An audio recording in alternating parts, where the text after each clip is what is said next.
My name is Jim Estes, and today I'm going to talk about a drill that I think is extremely important for the swing plane. So what I want you to do is, and this, by the way, is going to give you an instant understanding of exactly the feeling you want to have in the golf swing. Take a club. You can put a rod, alignment rod, in the grip, or I'm sorry, in the butt end of the golf club. Take the golf club, turn it like you're going to hold it, and then what I want you to do is take that club, put it right against your left hip, so you're holding both clubs here. Now you've got an alignment rod on the ground and a golf ball, and what I want you to do, getting into your good posture position, your weight over the arches, feel balanced. The insides of the heels are going to be about the width of your hips. Take a swing back, slow motion, and trace with that alignment rod the target line all the way up. The shaft should be parallel to your target line at the top, and then slowly coming down, trace the line. And do this in slow motion. Right into the impact position. So this is a great feedback tool, visual feedback tool for learning the proper swing plane. Go right to your impact position. I encourage you to do this drill in slow motion, and if you have 5 minutes a day, if you do this drill every day, I guarantee you're going to improve your golf swing. So again, I think you'll find this to be extremely helpful. JimEstesGolf.com if you have any questions. Practice is take an alignment stick, go to Home Depot, buy it. Those plastic dowel rods are $1. And just put it right under the arches and start to pay attention to your heel to toe weight distribution. You're a little bit on your toes there. You did better on the takeaway. Your shoulders are open, which is good. Takeaway is a little bit better, straight back. Yeah. And you can see, of course, you know, like I said to you, you come right back down on a perfect plane. So that's a lot better right there. See how the club's not dropping underneath the plane?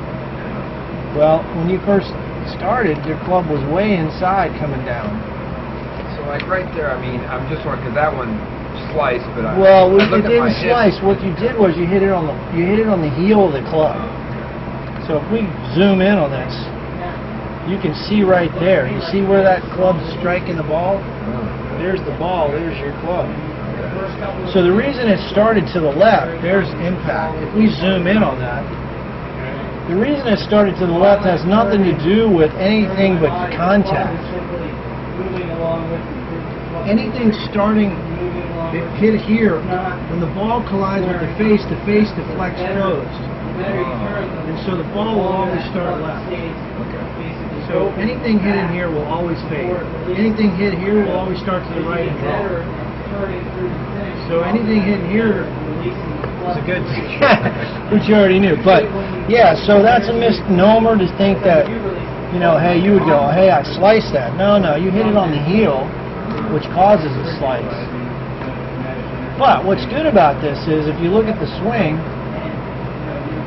just a little change in your setup changes everything. And we just want subtleties. Here's your old swing on the right. The club goes inside on the backswing quite a bit, and then coming down it's inside.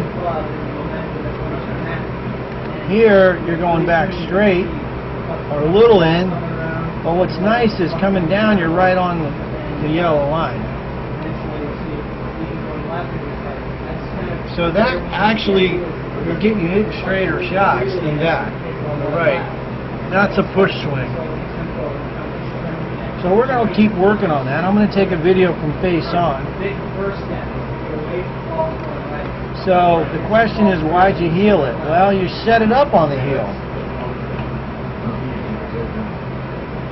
You did. Yeah. So a lot of times when people heel the ball, too, their pelvis changes position, and usually it'll thrust forward. We call that extension. Biomechanics, there's 6 degrees of motion. There's forward flexion, which is down, up, which is extension, right side bend, left side bend, and right and left rotation. So you have 6 degrees of movement. And your pelvis can go backwards and forwards.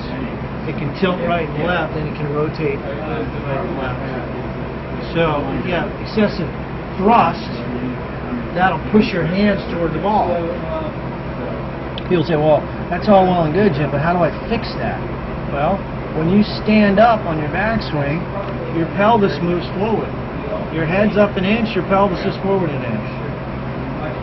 You can make a nice drop back to the ball, but you can see you've moved into the ball maybe 2 or 3 inches. So that causes contact issues. So that movement forward is something I would pay attention to. How can you fix that? Well, it goes back to weight distribution at impact.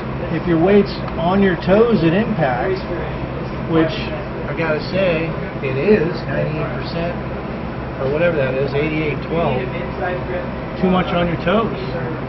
So that's moving you forward. So, you know, technology doesn't lie. You know? I mean, it's like, I'm not guessing. No, I suspected that I was on my toes all the time. Oh, okay.